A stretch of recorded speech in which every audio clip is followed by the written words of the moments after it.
everybody, and welcome to Dine with the Divine. I'm your host, Ashley, and together we'll be exploring the magical, the mystical, and everything in between.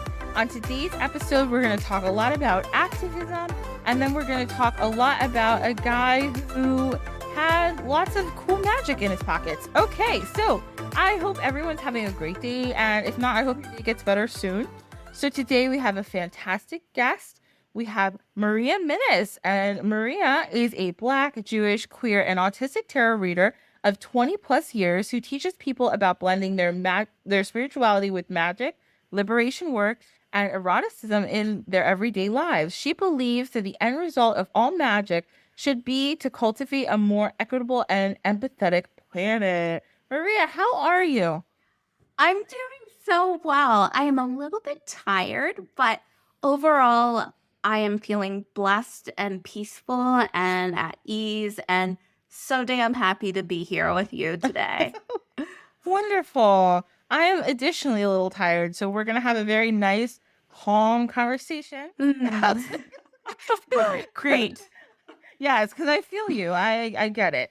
So the first question I wanted to ask, because I ask everybody the same, how did you get to this point in your spirituality? How did you start with all of that? Yeah, I was just talking to somebody earlier. Someone asked, like, when did you become a witch? And I was like, and I just thought back to it, and I was like, I think I've always been a witch. I think I have always been using intentions and connections with nature. I've always been in tune with my intuition. I was a weird freaking kid. Yes.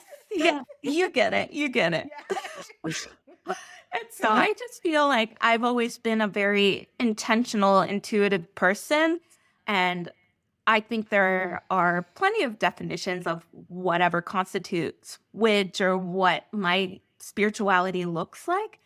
But I have come to this point through a lot of exploration and learning. I definitely have had different phases where, different belief systems matched who I was at the time and what I needed at the time. And even though I may not necessarily believe those things anymore, I have walked away from every spiritual experience with something that has made me a better and more ethically aligned person. And that's honestly the goal of my spirituality, is to just increase equity and empathy across the planet. And if I can do that in any small sort of way, then hell yeah, I'll call myself a witch. If that's what being a witch is, making change, I guess that's what I am. Awesome. That's so cool. I wanted to ask you specifically about your work with. So, okay, first you talk about, now, this is me not knowing things well, so I'll ask you if it's okay to explain something.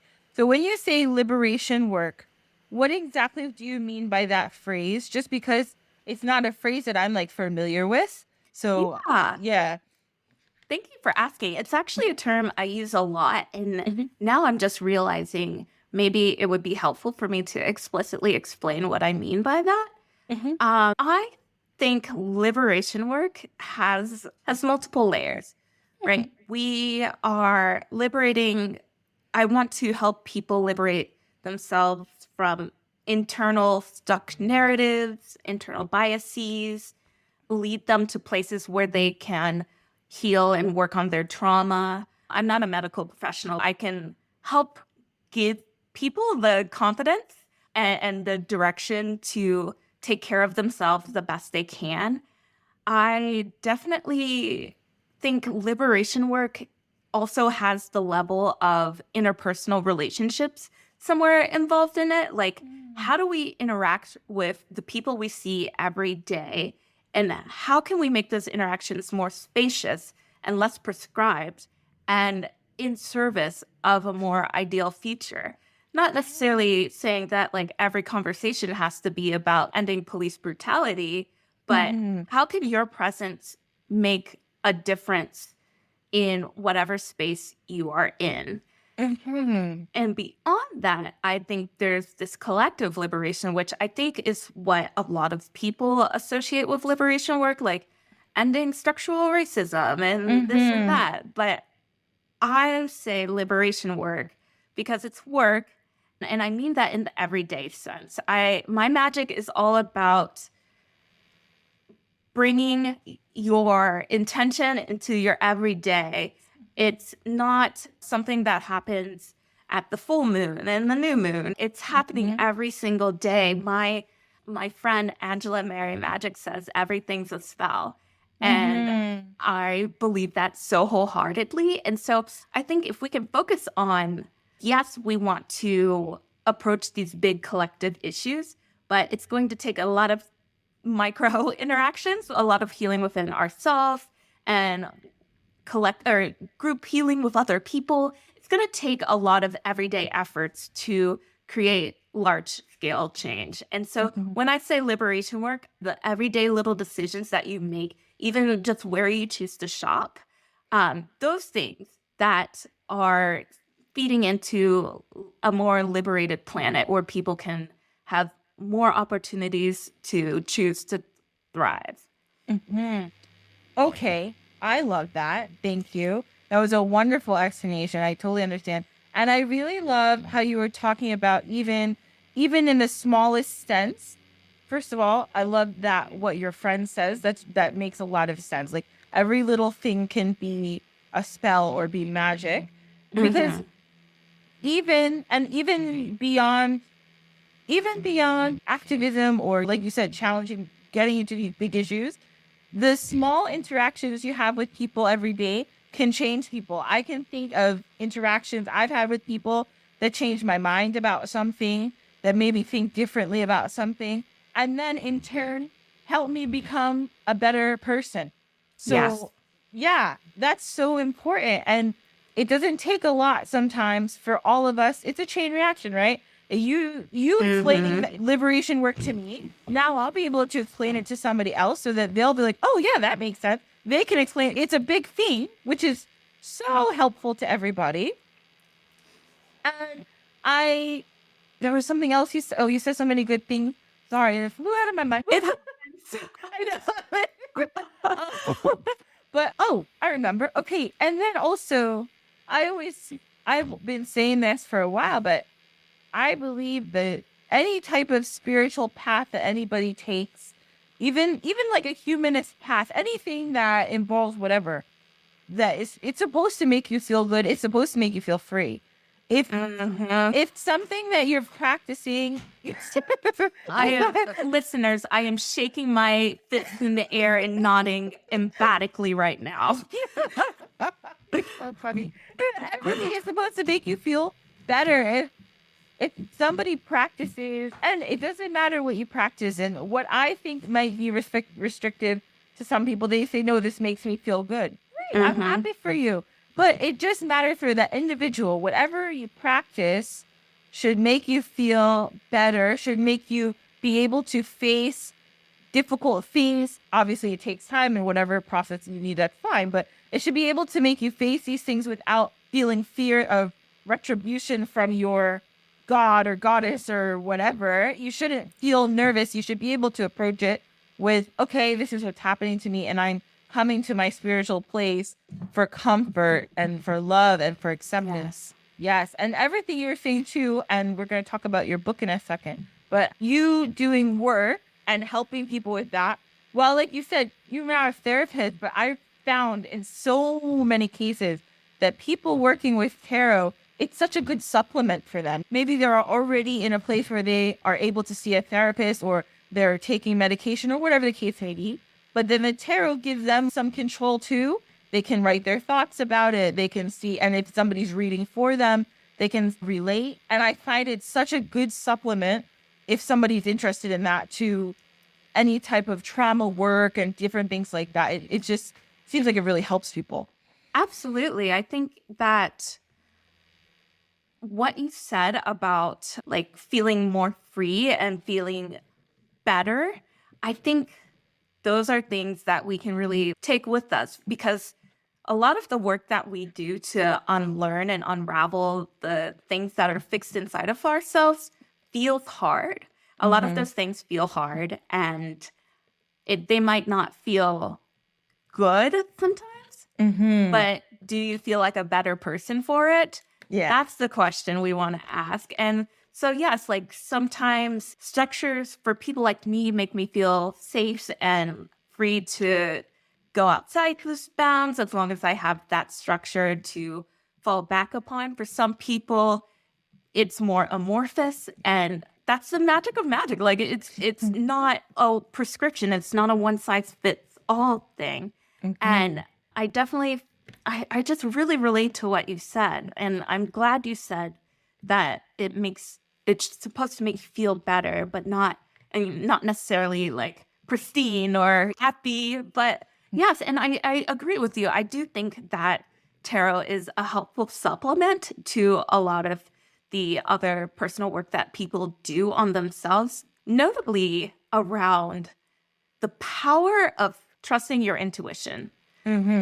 There is something to be said about walking into the world, or excuse me, venturing out into the world and feeling like you know yourself and trust your reactions to things, and you feel, I don't want to say in control because that sounds so like hierarchical, but you definitely, like, tarot for me, it's helped me build this muscle of intuition, which has taught me to confront difficult feelings and be like, no, I'm going to sit with these and I'm going to deal with them because something in my mind is telling me it's time.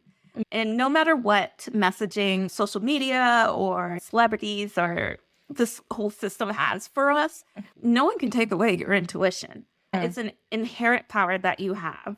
And I try to encourage people to work with that and trust that. And that's why my readings are often so collaborative, because it's not just my intuition that matters, it's your intuition that matters. So yeah, I do agree with you. Let's aim for our magic to help us feel freer. Yeah. Yes. Yes, that's so good. And I think, and you bring up another point that I feel the more I meet people and people who are like you, who have really dug deep into these subjects, and either they've written books or they do lots of blog posts or whatever the case may be about it, I'm happy to see less of a lot of spiritual bypassing that I feel like a lot of people get caught up in.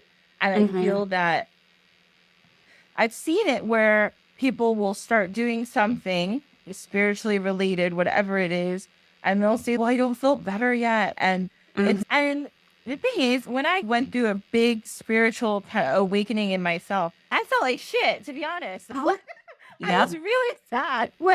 Just like I had to really confront a lot of things that I thought I was fine with, and I found out I was not fine with those things at all. And it was a lot of kind of reckoning with a lot of those things. So this is why I always tell people too, once you get on a path and you're like, I'm going to do this and that, again, intuition is very important. You need to listen to yourself, because don't take yourself and be like, I have to be happy, because those things that are nagging at you that maybe are already bothering you are just going to bother you more. And at some point, when the person is ready, you're going to have to deal with that. And it's not a comfortable space. And I feel like there's a lot of messaging out in the world that's, oh no, you do this and everything's going to be great after that. Everything's going to be perfect. First of all, we all know nothing will ever be perfect. We're always going to have struggles and whatnot, and that's fine.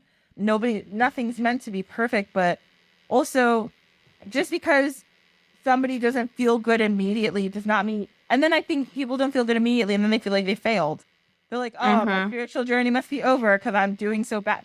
No, honey. Like, I will speak, if you don't mind. I'd love to speak to an example.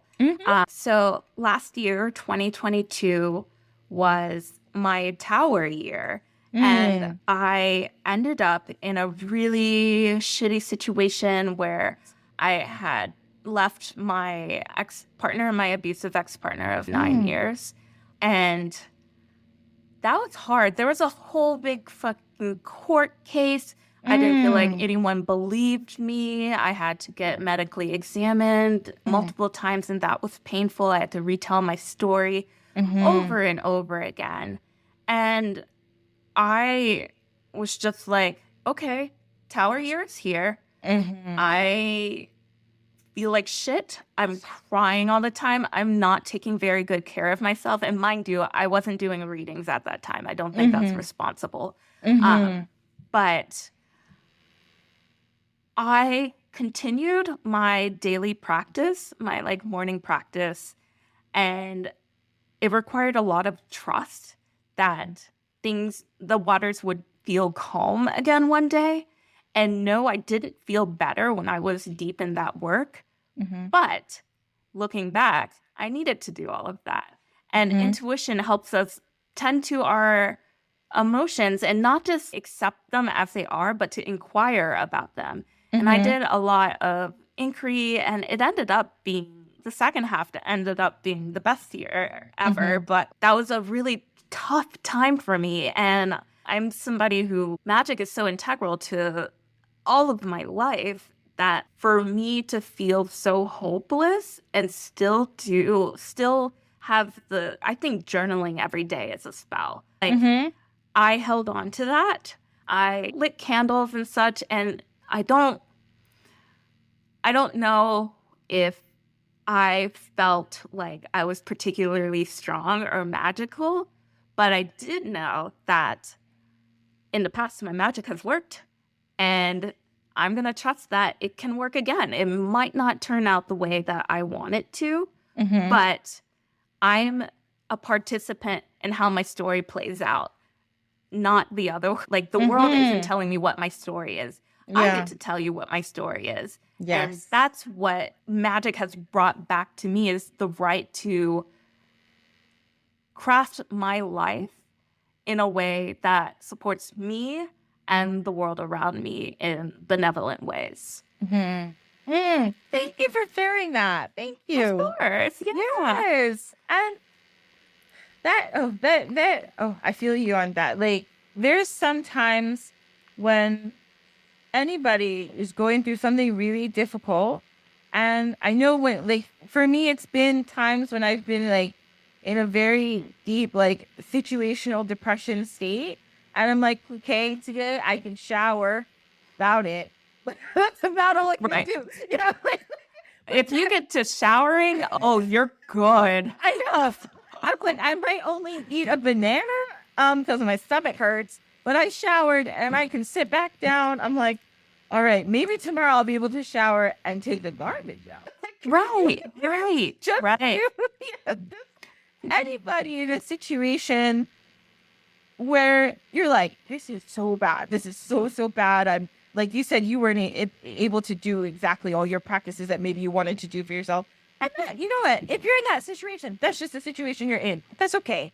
Right. It's okay. Like, just if you can, I know it's hard. I'm speaking to anybody who's doing it. I know it's hard, but if you can, just reach somewhere in the back of your mind and be like, you know what? Eventually I'm going to be able to do a little bit more. If you can even keep that belief alive, it'll help a little bit. If you can. I know it sucks. When you're crying, you can't think that. That's okay. Yeah. I totally understand and can relate, and want to bring us back to the point that you said about magic making us feel freer.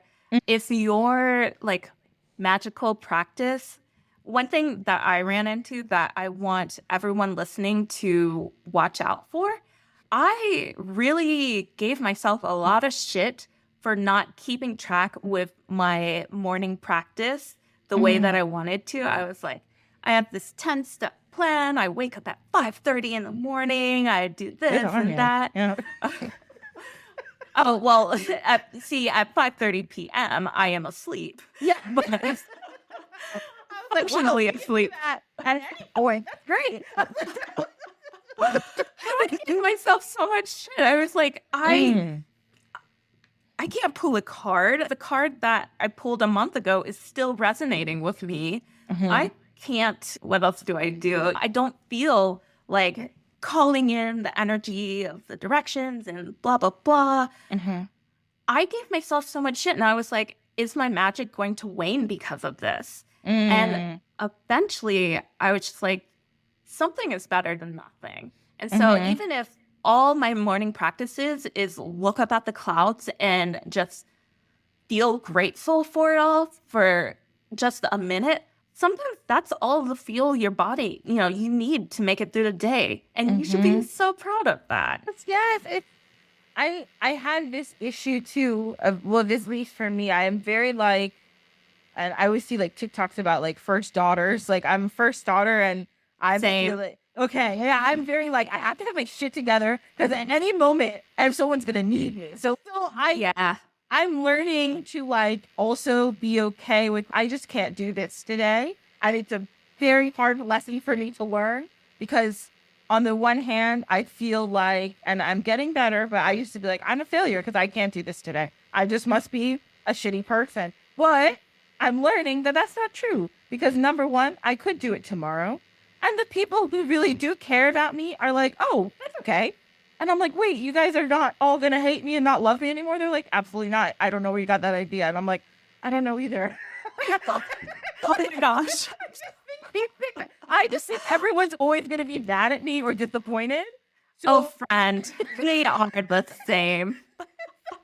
I like literally would be like, everyone's going to be mad, but I'll call, whether it's like my sister or my mom or my dad or a friend, and they'll be like, oh, okay, that's okay.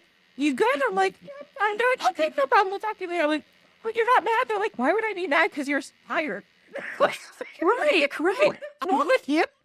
I feel so guilty when I wake up sometimes and I've got a plan to talk with my mother and I'm like, I'm so tired. Can we just talk in a few hours or something? And she's like, I don't care. I just want you to get the rest that you need. And I'm like, but I don't want you to feel like I don't value you or respect you. And would we react the same way if other people came to us with these things? No, right? Like if my mom called me and she's, I'm really tired. I'm like, oh, okay, no problem. I'll talk to you later. Get a good rest. But I'm like panicking. I'm sweating. I think everyone hates me. Like something part of my brain knows it's wrong. Right. I was talking earlier to someone else about how much I'm learning from my own and other people's manifestations of their chronic illness and how much space a lot of them have, like the ones that I've encountered. I'm speaking of them like objects, but I don't mean to, but just the tactics that I've seen, even things like, hey, I might not respond to your email in a couple of weeks because I don't need to give you a reason, but I will get to you when I get to you. And that sort of reminds me of going back to feeling crappy about like skipping parts of our like regular practices. Would you rather just go through the motions or do the thing wholeheartedly? If I'm just writing a gratitude list, this is something that's very recent. I do my gratitude journaling every morning. And I got to the point where I was like, I'm just looking around the room and just adding things. And is this making me feel freer? No, it feels like an obligation. And I don't see how this is contributing to my spirituality. And there are other ways I can express and embody gratitude. But it's like, why are we so rigid with ourselves sometimes, It's a good question. I wonder sometimes what conditioning was it? And I don't know if it's just like Western society. Sometimes they think that you must get everything done and it must be like this and you cannot deviate from the plan. And I feel like maybe that's part of it because then it's okay to just sometimes just not be able to do stuff and tell people with kindness and love. And most of the people, everybody that gives a shit about you will also be okay with it. So I don't know what happened in our brains sometimes where we feel like where everyone's upset. I don't know. No, I get it. I am working through my tendency to overly apologize Same. But at the same time, I'm working on taking up space. I feel like my internet persona, not persona, but am very honest about these things, and I have found so much support from my community, and people have given me lots of strategies and motivation to be gentler to myself. But it's a work in progress. It's not overnight. Like, I know tomorrow I am not going to be like, I don't know, if there's something going to make me feel guilty. And something I'll worry about tomorrow. I'll worry about that then. And what I can do, what it's magical for me, my magical solution is to work on it the best way I know how in the capacity that I have. Yeah. Hey, I think we all need to do a little work on that. Yeah, it's okay. We all just need to forgive ourselves a little bit and give ourselves a little more grace. It'll be good for all of us. Oh gosh, I love that. Oh, we could talk about this all day. I know. I'm just like, let's just talk all day. Can you just stay online all day? Just talk with me.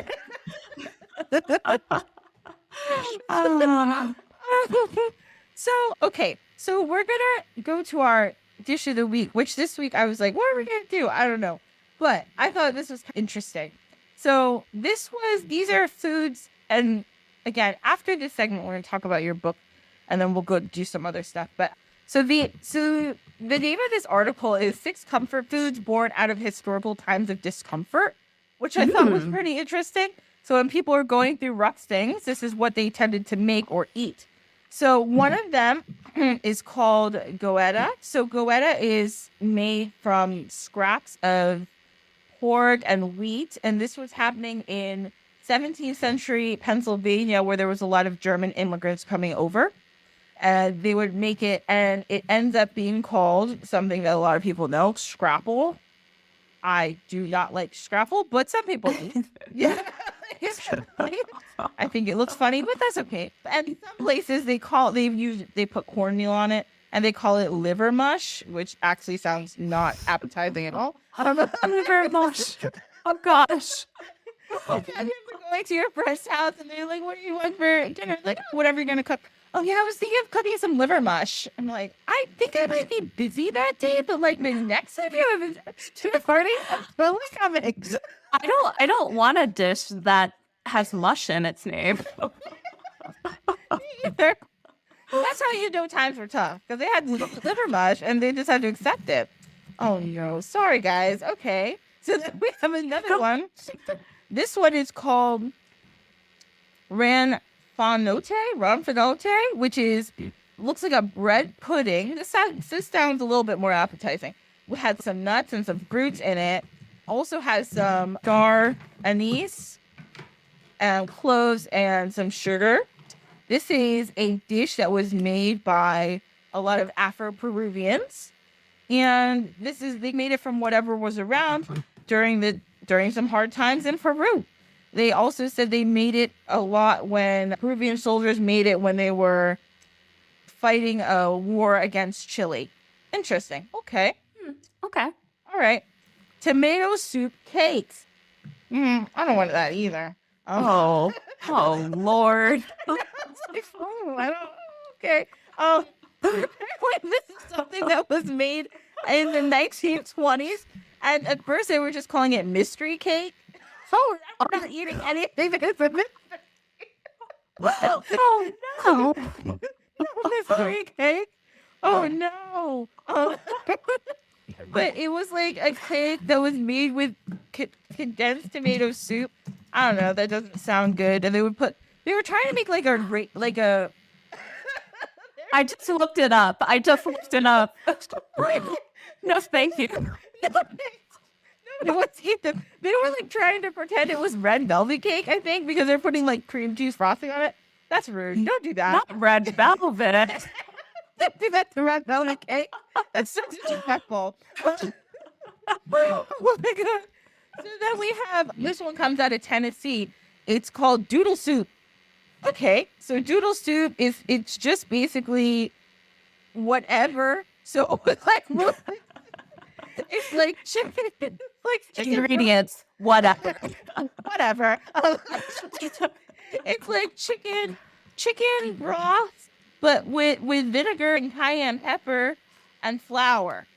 Okay, that's fine. This is Great Depression soup, basically. There was Hoover Hoover stew. And President Herbert Hoover, people didn't like him. So they made it like a stew that wasn't very appetizing and called it Hoover stew because they didn't like him at all. That's not nice, but it is fun. They're like, this is stupid. So we're going to name it after this president we don't like. Okay. Yeah. So it's just, and again, this is also like a whatever dish.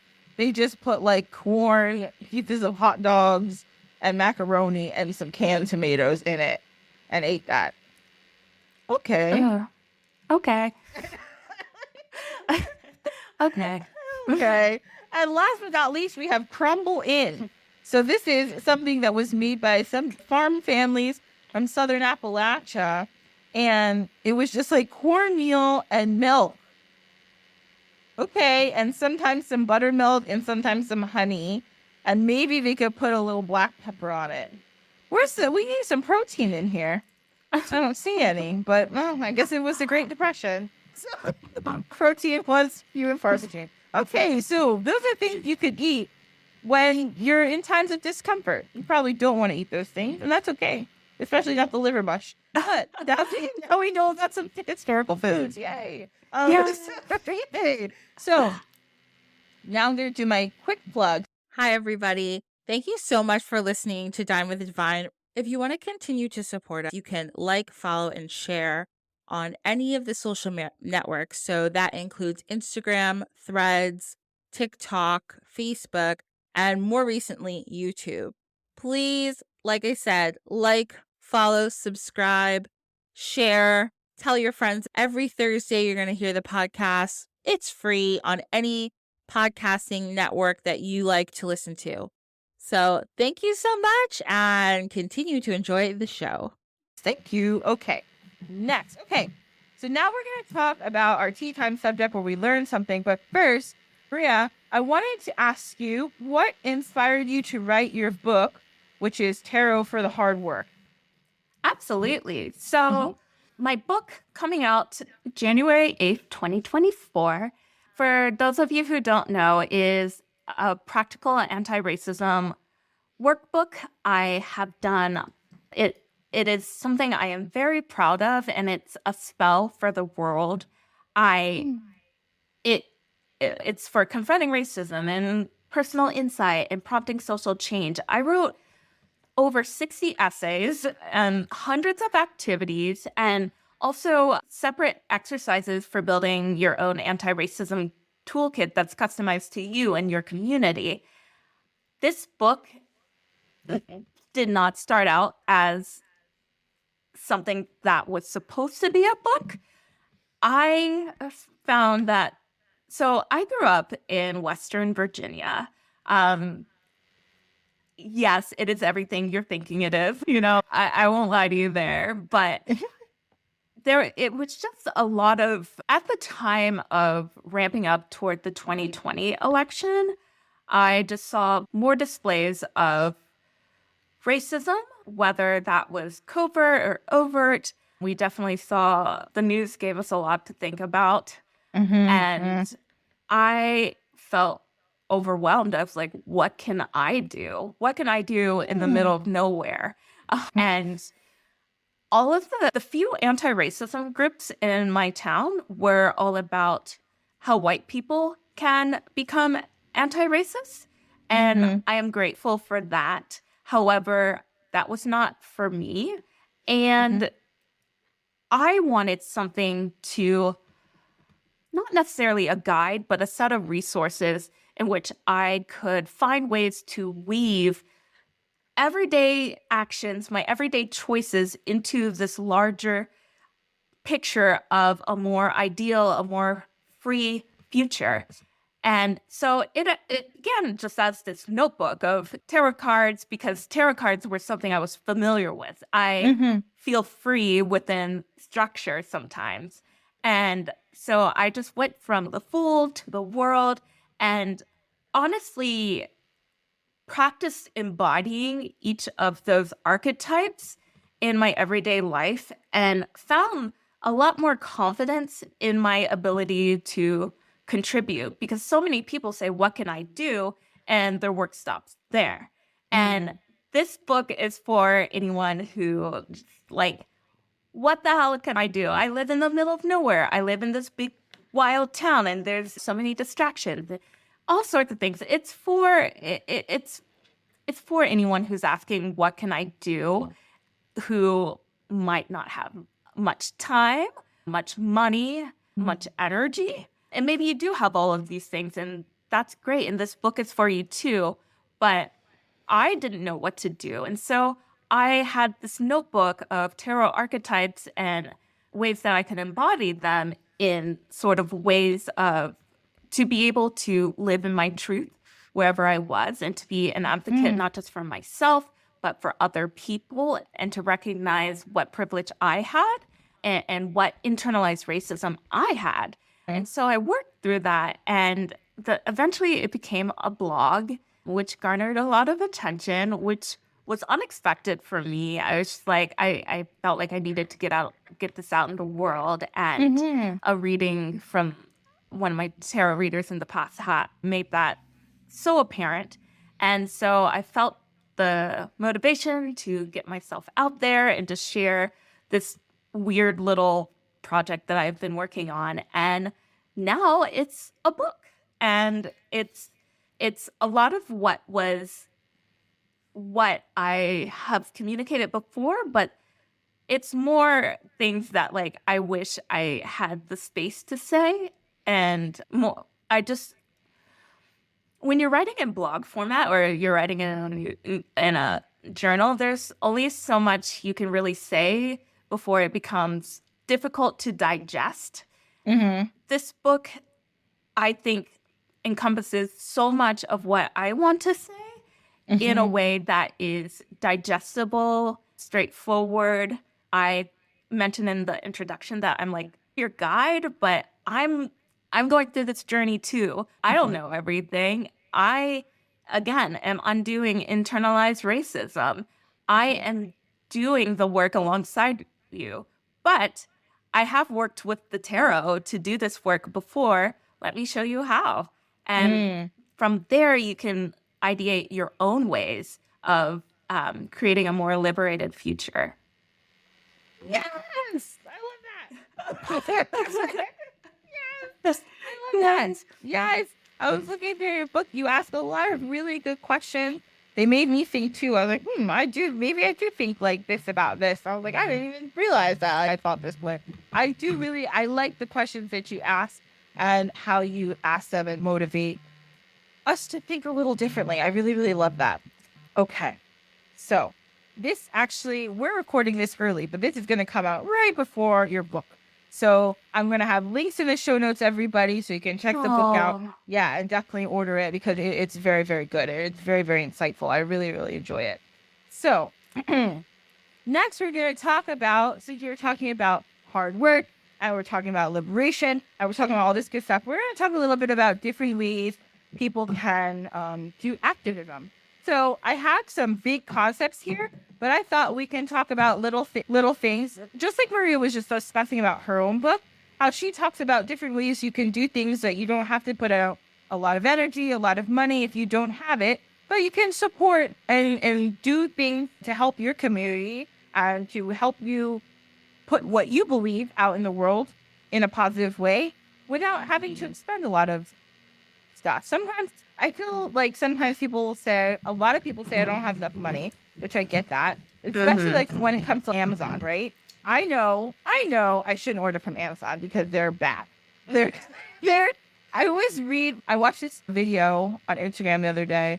I've heard it before when people are like, oh, you can't be a billionaire without murdering people. And I'm like, that's the silliest thing I've ever heard in my life. And then this guy broke it down for me and I was like, yeah, no one gets to be a billionaire without exploitation or inheritance. yes. And that goes for the billionaires that we like or, the public perceives as good. And that's just an honest truth that I said that I was like, I posted something on Instagram and I was like, let's stop worshiping billionaires. And I like wrote a description around it and people got so mad at me. And I'm like, no, you don't know these people. You are closer to being on the street than you are to being a billionaire. We are way closer. Most of us are.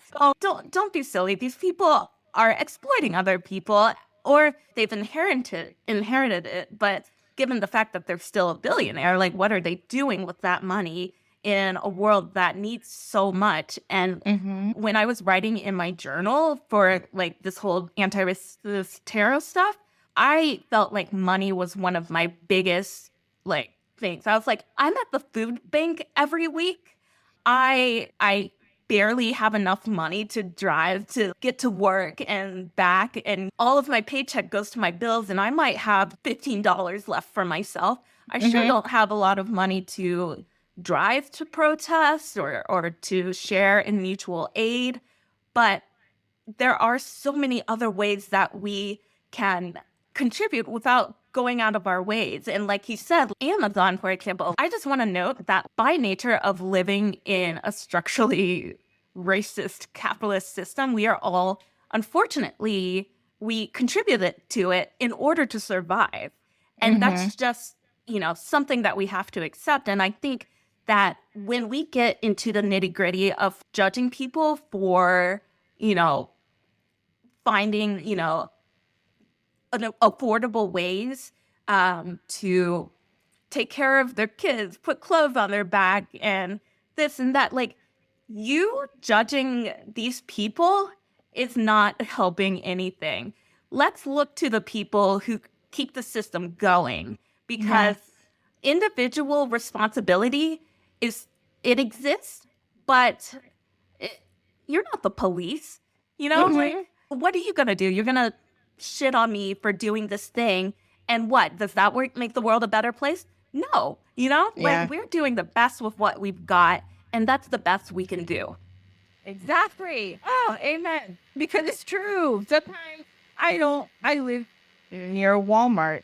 Do you think if I had tons of money, I'd be giving more money to those Walmart people? No, but I don't. I have to shop at Walmart. I need detergent. Sometimes I can't even buy from Target. That's expensive. So and sometimes I gotta go to Walmart because it's cheaper. And I like shopping at Target better, but like every dollar, it counts and it adds up. Yes. Okay, so this is not off topic. This is on topic. And this is a story that my friend told me the other day. And I have Please. To know. Yeah. So I don't know the name of the movie. I will find it. There is this guy, and I believe I forget his name, but I think there's this guy. And he funds this, I forget the name. Oh, I think it's actually called Operation Underground Railroad, I believe it's called. So he funds this situation where he sets up these like sting operations or something in different parts of the world. And it's to stop human trafficking. So he's trying to save people. Okay, so generally that is a good thing, right? But the crazy part about it is the way he funds this is he gets these millionaires and billionaires to basically be able to come so that they can play special ops during this. Yeah, it's crazy. During sting operation, and then help save these people. So he's getting money from these people, right? Okay. Now, hold right here, okay? I have to go back to 2 years ago. 2 years ago, I read this book, okay? And it's crazy. It's called I Am Not Your Slave. It is a book about a woman from Namibia who is trafficked. She goes to Sudan, then she goes to Dubai, and then she ends up being okay at the end of the book. She ends up being all right. She gets back to Namibia. And it's just, she wrote her story, and it's quite amazing. It's insane. But the thing about it is the people who are doing all of that trafficking are billionaires. These people are outrageously rich. Just to them, it's human trafficking is not cheap. You don't just buy somebody and it's not a lot of money. It's insane. Right. Yeah, it's insane. So I'm thinking, when my friend's telling me this story, I was like, billionaires, right, in the world, there's only so many. They all must know each other. It's not me and Maria, we don't know each other because we're in different places in the world, because we're just normal people, okay? But if I had $1 billion and Maria had $1 billion, they probably know each other because we're one of like 100 people in the world who have millions of dollars, Right, running in the same circles. Yes. So I'm thinking to myself when she's telling me this story, I said, I bet you some of the people who are going on these missions to be superheroes, quote unquote, know some of the people who are funding these traffickers. Like, when you really think about it, I'm like, they probably know them. If they really looked and went all through the pipeline of where the money came from, it's coming from oligarchs and billionaires in different countries all over the world. And I just thought that makes it even sicker and weirder that this is what these people are doing. I'm like, it's like Squid Games or something. No, yeah, this is gross. I was not aware of this. I just looked it up on IMDb because I was like, what the fuck is this? Yeah. And it has a high rating and all of this, but geez Louise, that's what you have to do to get people to have empathy enough to like end Yes. modern day slavery? What? I know. It's nuts. And then, so it gets even further because there was, okay, first of all, the main guy who does it, who's doing this operation, is Mormon. So I forget the whole story, but the Mormon church came out against him. And they said, no, we don't like this guy. So if the Mormon church is coming out against somebody, that's not good. Because they be protecting people. But they said, real. Yeah, like, we can't protect this guy. And then come to find out that he's being accused of sexually harassing his staff. And then somebody on one of these people that he took on the trip, one of these billionaires, was also, I think, sexually assaulted one of the people he was trying to save. So it's fucking crazy. I never. What? Yes, it's crazy. And then my friend was telling me about how there was like this woman, like people, before they knew all this stuff, people were like obsessed with it. They thought it was so amazing. It was so good. And there was a woman who then was like working, I think it was Young Living, one of the MLM. She was like, I'm going to get up to diamond status, whatever that is in Young Living. MLMs, which is also evil. Okay, side note, I have an obsession with MLMs and how crazy and awful they are. Me too. I won't watch any documentary about them. Fascinating. Just fucking fascinating. Crazy. Yeah. They are cults. I believe they are cults. I do too. Especially when I was the Lululemon one, I was like, this is madness. And then I do listen to the Dream podcast. Ooh, what is this? It's you'll love it. It's all about MLMs. Oh, well, now I am going into this rabbit hole for a long time. I'm not going to be able to get anything done. This is my kind of shit, and I think people don't realize how many things are cults. Like, they're not murdering anyone, but freaking mind control. It really is. It's so weird, and I feel bad. I know. I'm sorry, everybody rant, but I feel bad. I feel bad for people who get into MLMs the same way I feel. I shouldn't say feel bad. I feel empathy for people who get into MLMs the way I feel for people who get into cults. Because you have to be in a certain situation and a certain mindset at that time. For people who get into MLMs are normally heterosexual, cis women who have families and are trying to get money into their families. That's the most common population in these MLMs. So, right. And a lot of the time they feel like they have no other way of doing it. And they usually have children and they're thinking, wow, I want to stay home with my kids and I want to do this and that and help my kids. And that's why in Utah is like the center of MLMs of the world, because a lot of Mormon women think that they can do it from home. But then they suck you in. They never make money. Like 98% of these people do not make any money. They spend so much money. They end in debt. And the whole time they're just trying to support their families. I think it's just right. So I think it's so evil that anybody's, you know what we're gonna do? We're gonna take money from families. You are taking food out of children's mouths. Like, how gross. I know, like, how do you people sleep? I don't know. But, so, back to where I was. I'm so sorry. So, there was a woman who was working for Young Living, and she made all this money so she could give it to this guy who was working at this Operation Underground Railroad. And I'm like, that's crazy. So you use an MLM, which is evil, to fund this operation, which is seemingly good, but it's funded by evil people. I was like, this is all crazy. It's too much. It's too much. I'm so overwhelmed. But I'm confused. It's a tangled web, but the like underlying issue is the same. It's like unequal power distribution. Yeah, and that's the issue at the heart of it all. And it has so many manifestations, from MLMs to trafficking, like human trafficking. It's pervasive, and that's the truth about the world. No matter how love and light we want to be, that we have to acknowledge if we want to change it at all, is that there's uneven power distribution. There are a few people making a lot off of the backs of many, and there seem to be more and more billionaires. Given, I don't know, I just think I've heard of this. So more and more people are becoming billionaires. And it's like, oh, it makes me so mad. And if I had $1 billion, if I had enough money I knew I couldn't spend in my whole life, you know what I would do? Redistribute it, because then I'm just hoarding. And I don't like hoarding. $1 billion, what am I going to do with that? I'm saying, I'm sure you've done this. I do it all the time with my family. Oh, what would you do if you won money, right? Like $1 million. And $1 million, when I think about it, I was like, oh, I pay off all my debts, and I pay off probably like my parents' debts, and I pay off my sister's debts, and then I just have the rest. And then $1 million in that way wouldn't go that far. But $1 billion, I don't know. After a few million, what am I doing? Like, I know this is why I have my theory that, like, this is why billionaires get weird. They're always into something weird.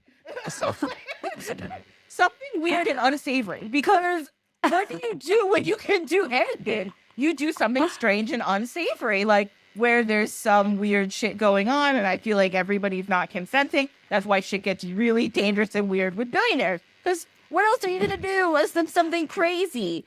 Right. What are you gonna do when you can afford anything? And it's just like the reality is that so many of us are chasing things that do not actually satisfy us, because when we're satisfied, we don't want more.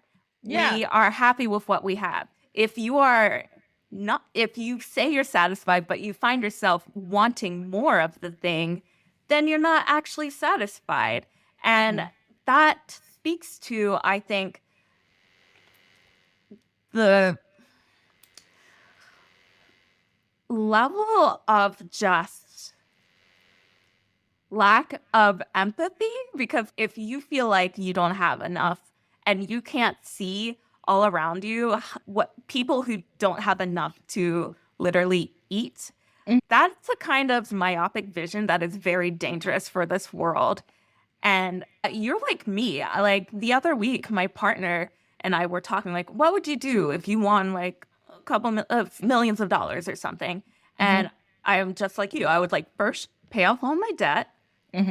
2, I would take care of my people. Like, I want to make sure everyone's good. I'd pay off my family's debt, and I'd remodel their house or do things that they need. And that's my first thought. And it's just so interesting that your first thought, or your primary thought in having billions or even millions and millions of dollars is, I'm going to keep it all to myself. Like, weird. Does sharing not make you feel good? Like, do you not like to share? Like, why do you hate sharing? What do to you? Are you all right? Like, yeah, wrong with you? You don't like making other people happy. You don't like making other people's dreams come true. It's not satisfying to you. But another yacht is. Go fuck yourself. I love that so much. Oh, we're even like, I was talking to my fiance about this. Okay, somebody buys a yacht, because we were talking about Cristiano Ronaldo has a very, very large yacht. And we're like, okay, somebody buys a yacht, they're rich. Then you have to dock the yacht, and that costs money. Then you need like a crew for the yacht. I feel like also if I was a billionaire, also though, my cheapness would be like, this is just too much money outside of just the yacht.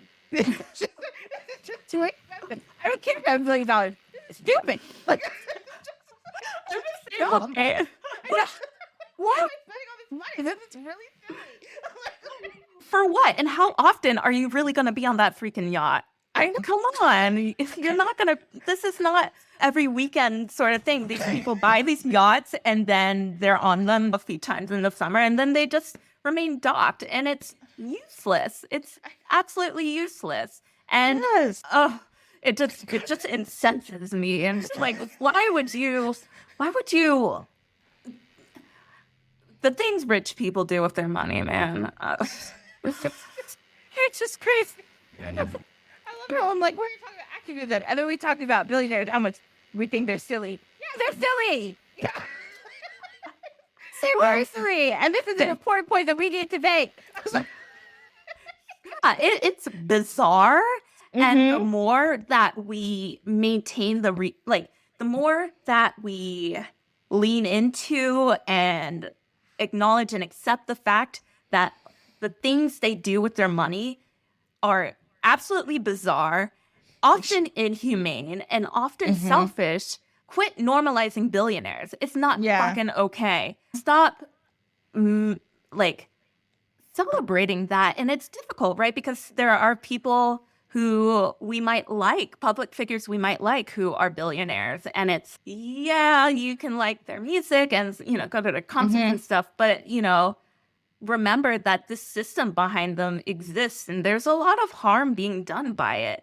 And that, as long as you realize that it's weird and wrong, then you maintain the vision that there is something to be done about it. Once we just normalize it all, who cares? It's just like, yes, we live amongst billionaires. While San Francisco was like, I lived in San Francisco for a little while, and San Francisco, I think, is like 7 miles by 7 miles long, big. I don't know. I know exactly what you mean. Yeah.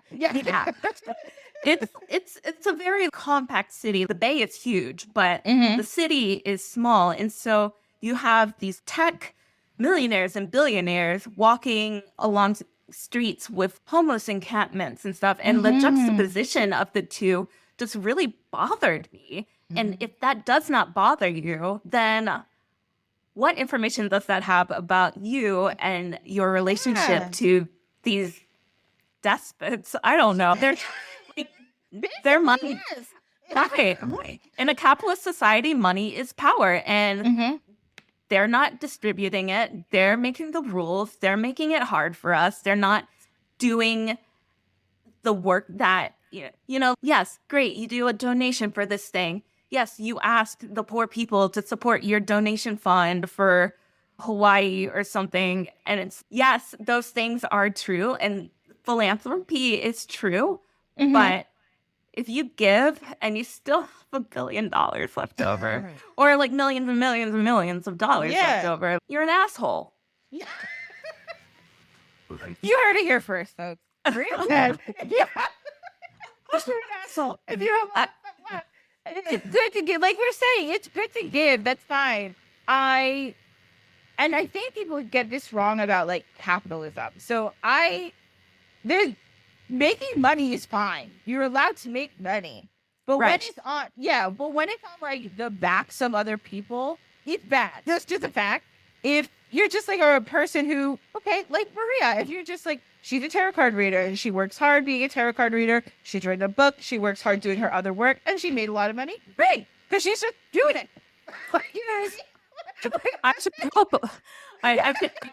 I can dream of a life of financial abundance. But I get what you're saying. Yeah, that's fine. And when people are like, oh, and so's a self-made millionaire. Okay, but then even you think about products, how they're made, who's actually making them, what those people are going through, how they're getting paid. That's when all the problems start. So it's okay to make money. Nobody's saying can't have money. But once you have that level of money, there's no way you did it without exploiting other people. That's it. It's just a fact. Nobody can get $1 billion from being in their house and they're a virtual assistant. It's just not going to happen. Just a fact. And that's because Maria said earlier, too, because of the way things are set up, you can only get so far without exploiting people. It's just a fact, and it sucks. Yeah, you can work your ass off, getting promoted over and over again. You could be at the end of your career and reach the peak of your career achievements or all of that. But like, you're still not as rich as the person who is, you know, signing your paychecks. Yeah. There's this sort of mentality that, you know, if you work hard, you can be just like the rich people. And that's not true. Like, I think billionaires are some of the least hardworking people on our planet. I was just going to say that. Yes. Yes. Yeah. So you're telling me hard work makes you rich? Maybe it can, but more likely it's going to be off the labor of other people. And it's going to often be for as cheap as possible. And without regard to all of the other things that make life worth living. Don't you want the people who are making you rich to live lovely lives where they feel free and taken care of and have enough time to see the sunset? I know, right? You people who are that rich, you get to do anything you want. And everybody else is just, can I have clean water and food to feed myself and the people I care about and a place to live that is safe and time to think about life's meaning? Like, that's what they want. What were you asking? Right. No, work like totally impedes self-actualization so many times because you're just focused on getting through the day. By the time you're done, you're freaking tired.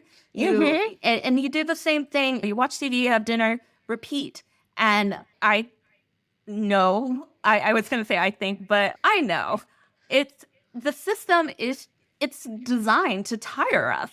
So we don't rebel and we don't fight back. And like I said, no matter how many hours you put in your job, you're just, even if you become the CEO, okay, and what? And what? What does this say about your life? How many people did you help? How many people did you change and transform and love? Imagine all of the love you could give and just keeping it in a bank account. I know. Oh, I love that. Oh, that made me feel good. Now you said that. I'm like, oh, all the love we could give. I don't have a big bank account, but I can give it. Oh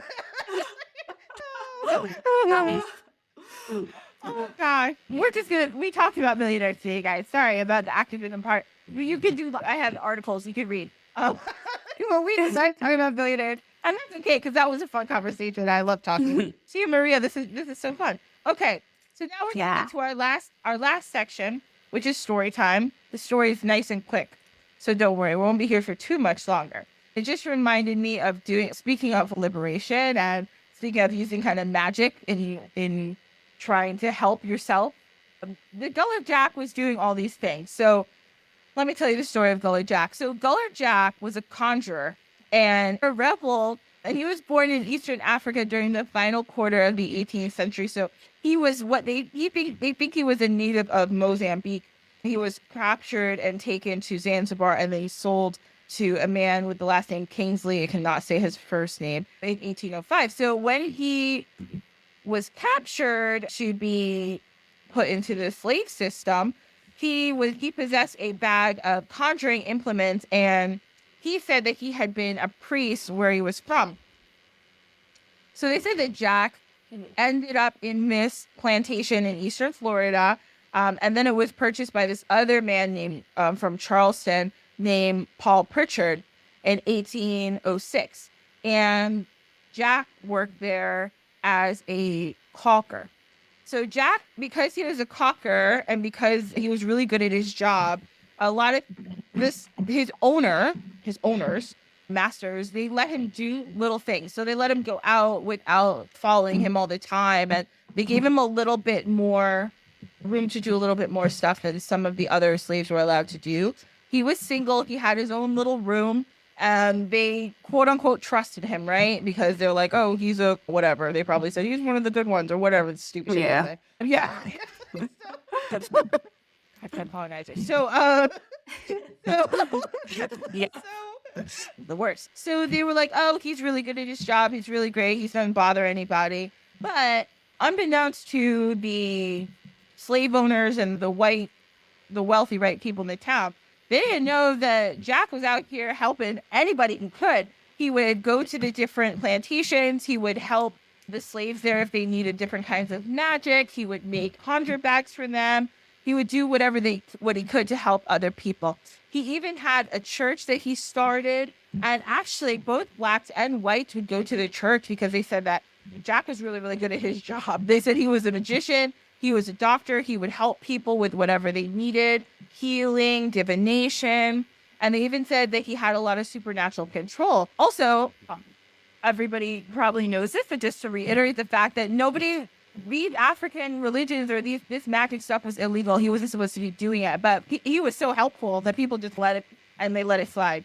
But in 1817, Jack befriended this guy who was a revolutionary and a self-emancipated carpenter named Denmark Vesey.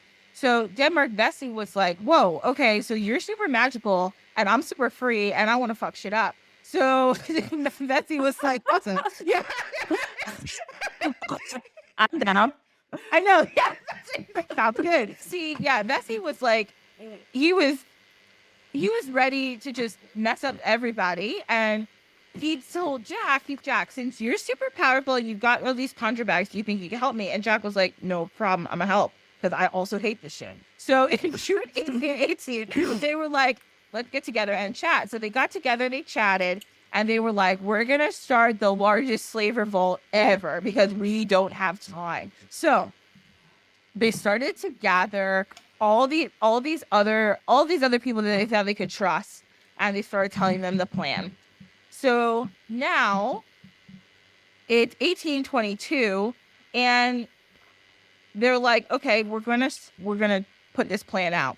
So because he was the magician, he was the one to equip everybody with different conjure bags and whatever he thought they needed.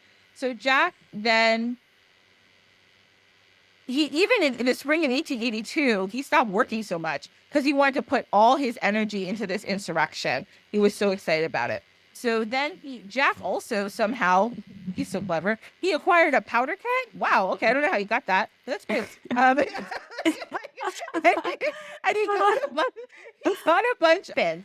So even though they planned really, really carefully, unfortunately, one of the people that they were planning with went and told on them and betrayed them. So now, Monday, June 17th, I think you're still in 1822, they went and they captured Vesey because they've heard about the plan. So Jack was able to stay underground for a while, and because he was so popular and a lot of people liked him, they would hide him. But then Vesey was unfortunately killed July 2nd, and Jack was really, really scared. So he tried to get out of there. But then July 5th, he was captured and he was put on trial. So Jack quickly tried his best to defend himself, but he was a black man in 1822 with no legal representation. So it didn't work well. And people were like hoping, oh, maybe he could use his magic. But it just at that point was like, he knew that it was the end of what was going to happen for him. So Jack on the stand denied having any magical powers, and he's all, I didn't help in the conspiracy. Obviously he's going to say that because he doesn't want to die, but unfortunately it was long for Jack. So on July 9th, the authorities sentenced him to death, and they said this about Jack. They said, in the prosecution of your wicked designs, you were not satisfied with resorting to natural or ordinary means, but endeavored to enlist on your behalf all the powers of darkness and employed for that purpose the most disgusting memory and superstition. You represented yourself as an invulnerable. You boasted your charms have not protected yourself. Your altars and your gods have sunken together in the dust. So that's what the judge said. Jack never gave anybody up. He never said anybody else helped him. He said it was just me and Bessie, and Bessie had already died at that point. Then they left him in this, what's called a poorhouse. They left him in the poorhouse for days. They locked him up. It's hot there, and then in the July 12th, they took him and they murdered Jack, unfortunately. But he was always remembered for having resisted, having helped all these other slaves, and they never forgot about him. And that's the story of Gullah Jack. He did his best to help, and he did actually help a lot of people in his lifetime with healing and whatever else they needed. But tried to do a slave rebellion. It didn't work. But we still like Jack because he was doing his best. Wow, I was not familiar with that story. Yeah, me either. Wow. Wow, what a hero. And I'm sorry that his life ended that way. But wow, what a wonderful example of someone who blended spirituality and activism. Yeah, I love that. Yeah, me too. I was like, hey, up, Jack. Yeah. Oh, gosh. So that is the end of our story time. And that brings us now to the end of our show. So, Maria, this has been so much fun. And I'm just so thankful that you came on and talked. And if you could tell the people where they can find you online so they can follow you and all your wonderful work. Absolutely. So you can find me at Instagram, at Feminist. So it's FEMINNIS, which my last name is Minnis. So there you go. I share some perspectives on tarot and social justice. And we look at not just the major arcana, but also the minor arcana as well. You can find my website at mariaminnis.com. You can find me, I guess by the time this episode airs, my podcast, Which Should I Do, will be back up and running. And there we'll talk about kink and the tarot in everyday situations, tarot in the news, and also just everyone's favorite section is answering listener questions from other witches. Yay. So that's coming up. Excited to release that. Our first episode is about who am I talking about? It's just me. That's what I do all the time. I always say me, it's just me. I know I do the same thing. It's fine. Well, I'm gonna say our podcast. It's monthly and it is it's a lot of fun. And I think that it's going to be a good time. And of course, my book comes out January the 8th, 2024, Tarot for the Heart book. I invite you to pre-order. I just want to read this description of the book, which my editor put together and really felt like it resonates with the book. Absolutely. Yeah, tarot has always been a powerful guide for introspection and inner work. So what better tool to use when we're ready to do the really hard work? Author Maria Minnis takes a radical new look at the major arcana in this tarot workbook, which provides readers a unique personal understanding of systemic racism and what steps we can take to begin to dismantle it. This is a book for anyone who has been overwhelmed, outraged, or frustrated and asked, what can I do? This book, you don't have to be a tarot reader. This is the guide to tarot that I wish I had.